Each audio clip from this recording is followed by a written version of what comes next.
Iran ആക്രമണം ഭയന്ന് 28 നയതന്ത്ര ഓഫീസുകൾ ഇസ്രയേൽ അടച്ചു എന്ന് മാധ്യമങ്ങൾ റിപ്പോർട്ട് ചെയ്യുന്നു.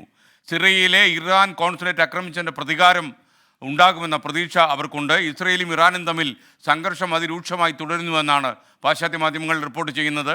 പി ജെയിംസ് ഈ വാർത്തകൾ അപഗ്രഥിക്കുവാൻ നമുക്കൊപ്പം തത്സമയം ചേരുന്നു. P James, good morning. Good morning. യഥാർത്ഥത്തിൽ ഈ പശ്ചിമേഷ്യയിൽ സമാധാനം എന്ന് പറയുന്ന ഒരു വിദൂര സ്വപ്നമാണെന്ന് ഇന്നും നമ്മൾ പറയും. കുറച്ചുകൂടി സംഘർഷം കടുക്കുന്നു. ഇസ്രയേൽ ഭയന്നിട്ടുണ്ടോ ഇറാന്റെ ഭീഷണിയിൽ? ഇസ്രായേലിനെ സംബന്ധിച്ചിടത്തോളം ഇസ്രായേൽ ഹമാസുമായി യുദ്ധം ചെയ്യുന്നതിനിടെയാണ് ഒരു ബൈഫർക്കേഷൻ എന്ന നിലയിൽ സിറിയയിൽ കയറി ഇറാൻ്റെ കോൺസുലേറ്റ് ആക്രമിച്ചത് എന്ന് മാത്രമല്ല, അവിടുത്തെ ഈ പുറം രാജ്യങ്ങളിൽ ഇറാൻ്റെ റവല്യൂഷണറി ഗാർഡ്സിൻ്റെ തലവനായിട്ടിരിക്കുന്ന അബ്ദുൾ റൈസ സഹേദി, അദ്ദേഹം അടക്കം 6 ഉന്നത ഇറാൻ്റെ സൈനിക ഓഫീസർമാരാണ് കൊല്ലപ്പെട്ടത്. അദ്ദേഹം അവിടുത്തെ അതിൻ്റെ കമാൻഡറായിരുന്നു.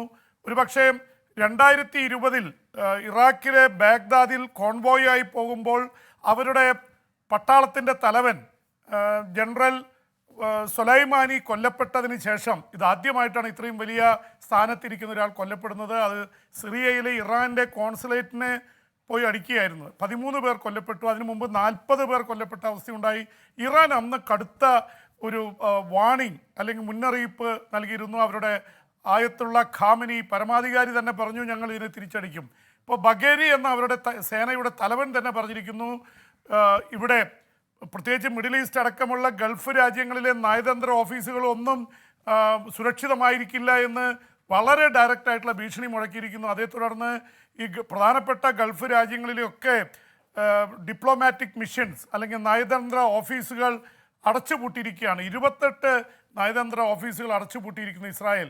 കാരണം അവിടെ ബോംബാക്രമണം നടന്നാൽ അവരുടെ ജീവനക്കാർ അല്ലെങ്കിൽ ഇസ്രായേലി പൗരന്മാർ കൊല്ലപ്പെടുമെന്നുള്ളത് കൊണ്ട് തന്നെ ആ തരത്തിൽ ഇത് എടുത്തിരിക്കുകയാണ്. അത് ഈജിപ്തിൽ, തുർക്കിയിൽ, ബഹ്റിനിൽ അടക്കം നിരവധി ഗൾഫ് രാജ്യങ്ങളിൽ, അതുപോലെ തന്നെ ഇറാന് സ്വാധീനമുള്ള രാജ്യങ്ങളിലൊക്കെ ഈ തരത്തിലുള്ള മുൻകരുതൽ എടുത്തിരിക്കുന്നു ഇസ്രായേൽ ഭയന്നോ എന്ന് ചോദിച്ചാൽ ഭയന്നിട്ടുണ്ട്. പക്ഷേ ഒരു യുദ്ധം നടന്നിരിക്കുന്ന സമയത്ത് ഇനി വേറെ തരത്തിലുള്ള ഒരു തിരിച്ചടി നേരിടാൻ കഴിയില്ല എന്നാണ് ഇസ്രായേൽ കരുതുന്നത്. എന്ന് മാത്രമല്ല, ഇന്നലെ അമേരിക്ക തന്നെ രംഗത്ത് വന്നിരിക്കുന്നു. അമേരിക്കയുടെ ഇൻ്റലിജൻസ് പറഞ്ഞത്, ഒന്നില്ലെങ്കിൽ ഇസ്രായേലിൻ്റെ ഓഫീസുകളിൽ അല്ലെങ്കിൽ അമേരിക്കയുടെ ഓഫീസുകളിൽ ആക്രമണം ഉണ്ടാവും, അതുകൊണ്ട് കരുതിയിരിക്കണം, അലേർട്ടാവണം. ഇസ്രായേലാണെങ്കിൽ ഇസ്രായേലിനുള്ളിൽ ഒരുപക്ഷെ ഇസ്രായേലിലേക്ക് അടിവരും എന്നുള്ള പ്രതീക്ഷയിൽ തന്നെ അവിടെ സേനാ വിന്യാസം കൂട്ടിയിരിക്കുകയാണ്. അപ്പോൾ ഇതിനൊക്കെ കാരണമായിട്ടുള്ളത് ഈ സിറിയയിലെ ആക്രമണമാണ്. അതിന് ഒരു കാരണം ഇസ്രായേൽ പറയുന്നത്, ഹമാസ് ഗസയിൽ ഇസ്രായേൽ സൈന്യത്തിനെതിരെ അടിക്കുന്നതും, അതുപോലെ തന്നെ ഹെസ്ബുള്ള ലെബനനിൽ നിന്ന് ഇസ്രായേലിനെ അടിക്കുന്നതും, ഹൂതികൾ ചെങ്കടലിൽ ആക്രമണം നടത്തുന്നു, ഈ 3 സംഘടനകൾക്ക് പിന്നിൽ ഇറാനാണ്. എല്ലാവർക്കും അറിയാവുന്ന കാര്യമാണ്. അപ്പോൾ ഇറാൻ പ്രോക്സി ആയിട്ട് നടത്തുന്ന ഒരു യുദ്ധമാണ്. അതുകൊണ്ട് ഇറാനെ നേരിട്ടടിക്കുക, അതിന് നേതൃത്വം നൽകുന്നത് സിറിയയിലെ പുറം രാജ്യങ്ങൾക്ക് വേണ്ടിയുള്ള തലവന്മാരാണ്. അവരെ തന്നെയാണ് ടാർഗറ്റ് ചെയ്ത് അടിച്ച് കൊലപ്പെടുത്തിയത് ഇസ്രായേൽ.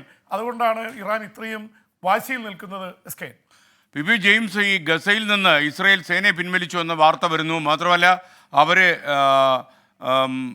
എനിക്ക് തോന്നുന്നത് മറ്റുള്ള ഒരു സ്ഥലത്തേക്ക് സൈന്യത്തെ കൊണ്ടുപോകാൻ വേണ്ടിയാണ് ഈ ശ്രമം നടത്തിയത് എന്ന് പറയുന്നു. അപ്പോൾ എന്താണ് ഇതിൻ്റെ സത്യാവസ്ഥ? 2 കാരണങ്ങൾ ഇതുമായി ബന്ധപ്പെട്ട് പറയുന്നുണ്ട്. ഇസ്രായേലിനെ സംബന്ധിച്ചിടത്തോളം ഒരു വലിയ തീരുമാനമാണത്. കാരണം തെക്കൻ ഗസയിലെ ഖാൻ യൂണിസിലാണ് ഏറ്റവും വലിയ ആക്രമണം നടത്തിയത് ഇസ്രായേൽ കഴിഞ്ഞ 6 മാസമായിട്ട്. ആദ്യം വടക്കൻ ഗസയിൽ നിന്ന് തുടങ്ങി. വടക്കൻ ഗസയിൽ ആക്രമണം തുടങ്ങിയപ്പോൾ പറഞ്ഞു, നിങ്ങൾ നേരെ പോയി അങ്ങ് തെക്കൻ ഗസയിലേക്ക് പോയിക്കോളൂ, ഒരു പ്രശ്നവുമില്ല. അവിടുന്ന് മധ്യ ഗസയിലേക്കും തെക്കൻ ഗസയിലും പോയപ്പോൾ മധ്യ ഗസയിലായി ആക്രമണം. പിന്നീട് തെക്കൻ ഗസയിലെ ഖാൻ യൂണിസിൽ ഏതാണ്ട് 6 മാസത്തോളം നീണ്ട ആക്രമണം നടത്തിയതിന് ശേഷമാണ് പിൻവാങ്ങുന്നത്. അതിന് ഒരു പ്രധാന കാരണമായിട്ട് പറയുന്നത്, 15 ലക്ഷം പേർ തമ്പടിച്ചിട്ടുള്ള ഈജിപ്ഷ്യൻ അതിർത്തിയായ ഗസയിലെ റഫ നഗരം ആക്രമിക്കാൻ പോകുന്നുവെന്നുള്ളത് ഇസ്രായേലി ഡിഫൻസ് മിനിസ്റ്റർ, പ്രതിരോധ മന്ത്രി തന്നെ ഈ മണിക്കൂറുകളിൽ പറഞ്ഞിരിക്കുന്നു. അതുകൊണ്ട് ഇത് വളരെ പ്രധാനപ്പെട്ടതാണ്.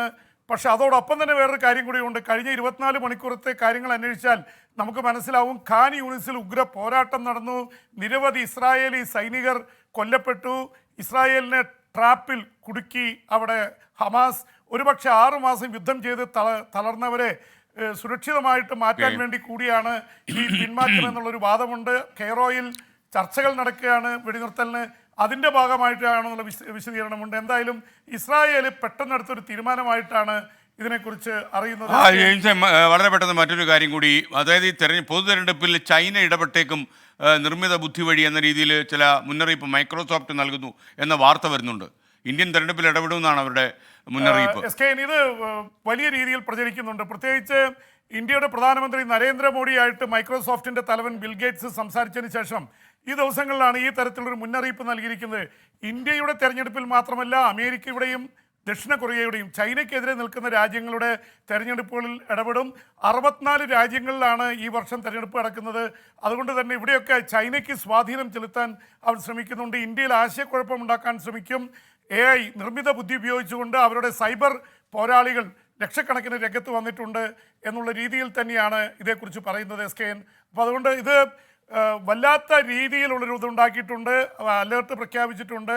പക്ഷേ ചൈനയെ സംബന്ധിച്ചിടത്തോളം ചൈന 4 ഭാഗത്തു നിന്നും ഇന്ത്യക്കെതിരെ തിരിഞ്ഞിരിക്കുകയാണ്.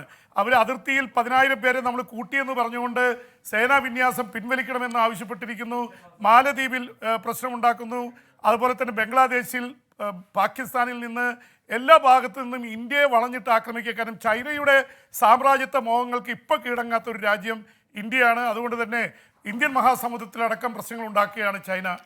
Okay, thank you VP James. വിദേശ വാർത്തകൾ ഇനി നാളെ ഇതേ സമയം ഈ പരിപാടിയിൽ ഉണ്ടാകും.